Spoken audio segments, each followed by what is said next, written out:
Bungie, Incorporated is an American video game developer located in Bellevue, Washington, U.S.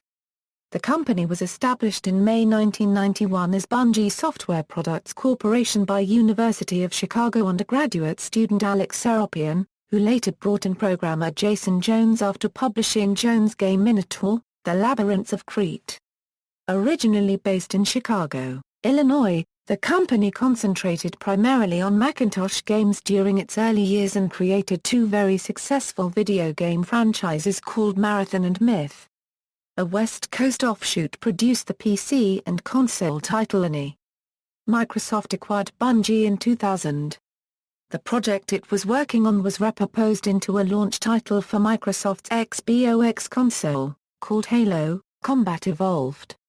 Halo became the Xbox's killer application, selling millions of copies and spawning a billion-dollar franchise. On October 5, 2007, Bungie announced that it had split from Microsoft and become a privately held independent company, Bungie LLC. Among Bungie's side projects are Bungie.net, the company's official website, which includes company information, forums, and statistics tracking and integration with many of its games. Bungie.net also serves as the platform from which Bungie sells company-related merchandise out of the Bungie store and runs other projects, including Bungie Aerospace, its charitable organization, the Bungie Foundation, a podcast, and online publications about game topics. The company is known for its informal and dedicated workplace culture, and recently signed a 10-year publishing deal with Activision. Their first project together was the 2014 first-person shooter, Destiny. History. Founding. In the early 1990s, Alex Seropian was pursuing a mathematics degree at the University of Chicago, as the university did not offer undergraduate degrees in computer science. Seropian's first video game was a Pong clone called GNUP. Seropian released GNUP free of charge, though a few players paid Seropian for the source code. Living at home shortly before graduation, his father's wishes for him to get a job convinced Seropian to start his own game company instead. Seropian founded Bungie in 1991 to publish Operation Desert Storm. Seropian culled funding from friends and family, assembling the game boxes and writing the discs himself. Operation Desert Storm sold 2,500 copies, and Seropian looked for another game to publish. Seropian met programmer Jason Jones in an artificial intelligence course at the University of Chicago. Jones was a longtime programmer who was porting a game he wrote, called Minotaur, from an Apple II to the Apple Macintosh platform. Jones recalled, "I didn't really know Alex in the class. I think he actually thought I was a dick because I had a fancy computer." Seropian and Jones partnered to release the role-playing video game as Minotaur, The Labyrinths of Crete in 1992. While Jones finished the coding, Seropian handled design and publicity. The game relied on a then uncommon Internet modems and Apple Talk connections for play and sold around 2,500 copies, but it developed a devoted following. The team focused on the Macintosh platform, not Windows-based personal computers, because the Mac market was more open and Jones had been raised on the platform. While Jones was responsible for many of the creative and technical aspects, Seropian was a businessman and marketer. "What I liked about Seropian was that he never wasted any money," Jones recalled. With no money to hire other personnel, the two assembled Minotaur boxes by hand in Seropian's apartment. While the pair remained low on funds, Seropian's wife was largely supporting him. The modest success of Minotaur gave the duo enough money to develop another project. Inspired by the shooter game Wolfenstein 3D, Jones wrote a 3D game engine for the Mac. Bungie's next game was intended to be a 3D port of Minotaur, but Jones and Seropian found that Minotaur's top-down perspective gameplay did not translate well to the 3D perspective, and did not want to rely on modems. Instead, they developed a new storyline for the first-person shooter that became Pathways into Darkness, released in 1993. Jones did all the coding, with his friend Colin Brent creating the game's art. The game was a critical and commercial success, winning awards including Inside Mac Games Adventure Game of the Year, and Macworld's best role-playing game. Pathways beat sales expectations and became Bungie's first commercial success. Bungie moved from a one-bedroom apartment to a studio in Chicago's South Side on South Halsted Street. Seropian and Jones's first full-time employee, Doug Zartman, joined in May 1994 to provide support for Pathways, but became Bungie's public relations person, honing Bungie's often sophomoric sense of humor and irreverence. Bungie composer Martin O'Donnell remembered that the studio's location, a former girls' school next to a crack house, smelled like a frat house after a really long weekend, and reminded staff of a locale from the Silent Hill horror video games.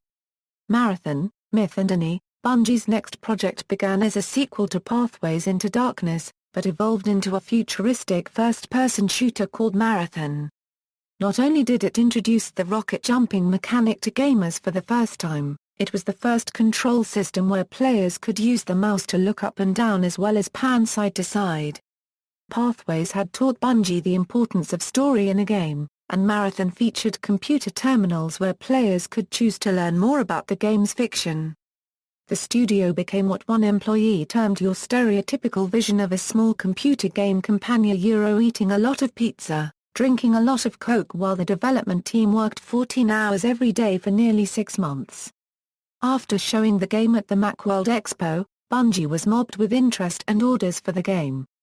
The game was not finished until December 14, 1994. Jones and a few other employees spent a day at a warehouse assembling boxes so that some of the orders could be filled before Christmas. The game was a critical and commercial success, and is regarded as a relatively unknown but important part of gaming history. It served as the Mac alternative to DOS PC-only games like Doom and System Shock. The game's volume of orders was unprecedented for the studio, who found that its old method of mail or phone orders could not scale to the demand and hired another company to handle the tens of thousands of orders. Marathon also brought Bungie attention from press outside the small Mac gaming market. The first game's success led to a sequel, Marathon 2, Durandal. The series introduced several elements, including cooperative mode, which made their way to later Bungie games. The game was released November 24, 1995, and outsold its predecessor. When Bungie announced its intention to port the game to the Windows 95 operating system, however, many Mac players felt betrayed, and Bungie received a flood of negative mail. Seropian saw the value of moving into new markets and partnering with larger supply chains, although he lamented the difficult terms and sucky contracts distributors provided. The game released on Windows 95 in September 1996. Marathon Infinity was released the following year. After Marathon, Bungie moved away from first-person shooters to release a strategy game, Myth. The game stressed tactical unit management as opposed to the resource-gathering model of other combat strategy titles. The Myth games won several awards and spawned a large and active online community. Myth: The Fallen Lords was the first Bungie game to be released simultaneously for both Mac and Windows platforms. The success of Myth enabled Bungie to change Chicago offices and establish a San Jose, California-based branch of the studio, Bungie West, in 1997. Bungie West's first and only game would be Annie, an action title for the Mac, PC and PlayStation 2. Halo and Buyout. In 1999, Bungie announced its next product, Halo, originally intended to be a third-person shooter game for Windows and Macintosh.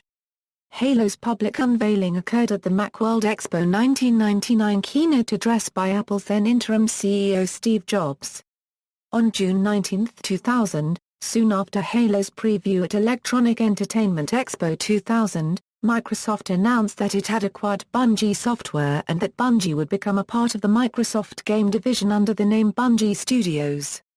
Halo would be developed as an exclusive, first-person shooter title for the Xbox. The reasons for Bungie accepting Microsoft's offer were varied. Jones stated that "I don't remember the details exactly, it was all a blur. We'd been talking to people for years and years before we even published Marathon. Activision made a serious offer. but the chance to work on XBOX, the chance to work with a company that took the game seriously. Before that we worried that we'd get bought by someone who just wanted Mac ports or didn't have a clue. Martin O'Donnell, who had joined Bungie as an employee only 10 days before the merger was announced, remembers that the stability of the XBOX as a development platform was not the only benefit. Around the same time, it was discovered that Asian versions of Myth 2 could entirely erase a player's hard drive. The glitch led to a massive recall of the games right before they shipped, which cost Bungie nearly $1 million. O'Donnell stated in a Bungie podcast that this recall created some financial uncertainty, although accepting the offer was not something Bungie had to do. Seropian and Jones had refused to accept Microsoft's offer until the entire studio agreed to the buyout. As a result of the buyout, the rights to Myth and ANI were transferred to Take-Two Interactive as part of the three-way deal between Microsoft, Bungie and Take-Two. Most of the original ANI developers were able to continue working on ANI until its release in 2001. Halo: Combat Evolved, meanwhile, went on to become a critically acclaimed hit, selling more than 6.5 million copies, and becoming the XBOX's flagship franchise. Halo's success led to Bungie creating 2 sequels.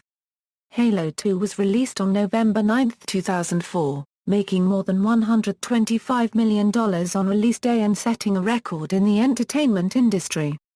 Halo 3, the final installment in the original Halo trilogy, was released on September 25, 2007 and surpassed Halo 2's records, making $170 million in its first 24 hours of release. Independent company, on October 1, 2007, Microsoft and Bungie announced that Bungie was splitting off from its parent and becoming a privately held limited liability company named Bungie LLC. As outlined in a deal between the two, Microsoft would retain a minority stake and continue to partner with Bungie on publishing and marketing both Halo and future projects, with the Halo intellectual property belonging to Microsoft.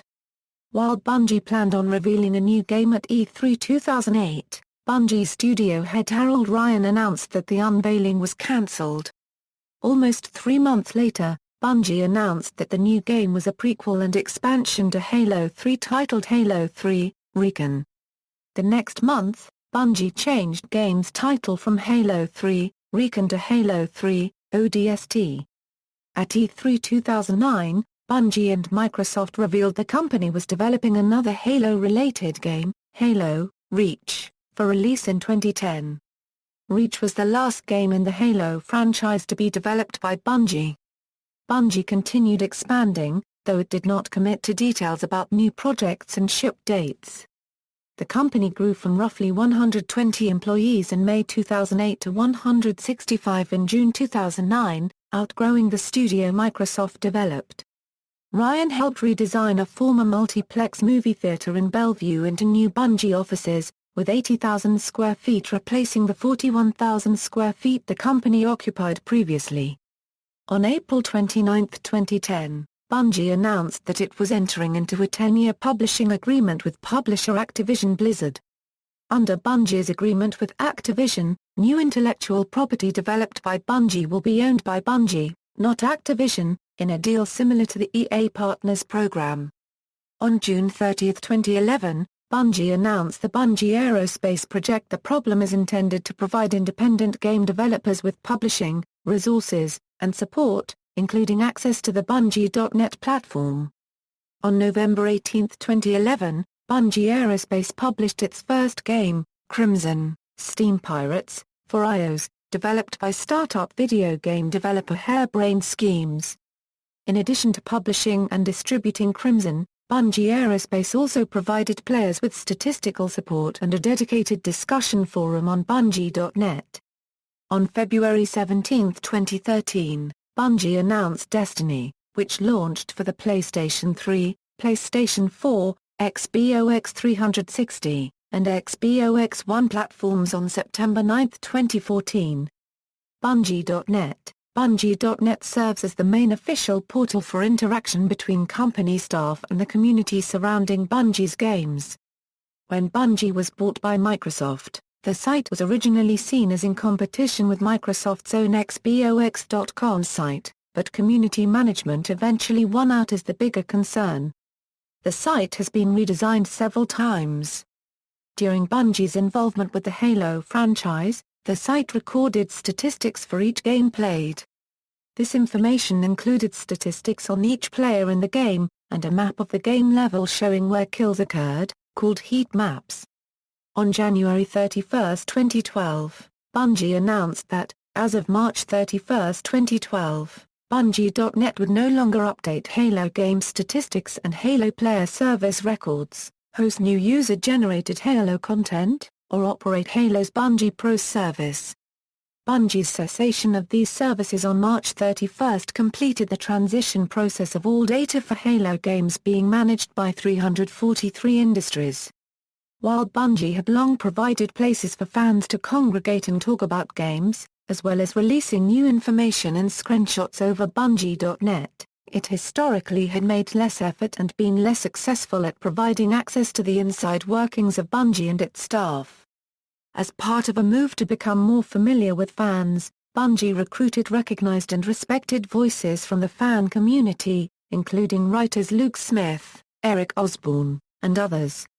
The developer hosts a podcast where staff members are interviewed in a roundtable, informal atmosphere. Bungie also has an iOS application that allows stat tracking on the go.